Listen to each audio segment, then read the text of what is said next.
ঢাকার কেরানীগঞ্জ বাবুবাজার সংলগ্ন আমবাগিচা ডিগ্রি কলেজের পাশেই ভবনটিতে আগুন লেগেছে। আপনারা দেখতেই পাচ্ছেন ধোঁয়া উঠছে। হ্যাঁ, এখান থেকে শুরু করে এখানে কয়েকটা বিল্ডিং জুড়ে এই আগুনের ধোঁয়া বেরোচ্ছে। দেখতেই পাচ্ছেন কত দূরে ছড়িয়ে গেছে আগুন।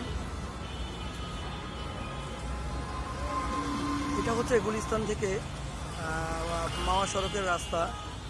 এপাশ থেকে শুরু করে দেখতেই পাচ্ছেন আগুন এখনও ধোঁয়া বেরোচ্ছে ফুলকির মতো। ওই পাশ থেকে এখনও আগুন নিয়ন্ত্রণ আনার চেষ্টা করছে ফায়ার সার্ভিস।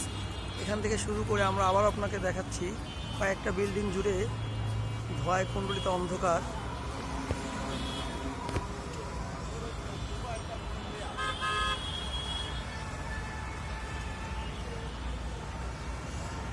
ভয়াবহ আগুনে পরিণত হয়েছে এই আমবাগিচা ডিগ্রি কলেজের পাশের বিল্ডিংগুলো। খুব আতঙ্কিতভাবে আছে এখানকার বাসিন্দারা। দেখতেই পাচ্ছেন এই যে এখান থেকে শুরু করে আবারও দেখাচ্ছি আপনাদের বিল্ডিং, কয়েকটা বিল্ডিং এখানে দেখুন দর্শক।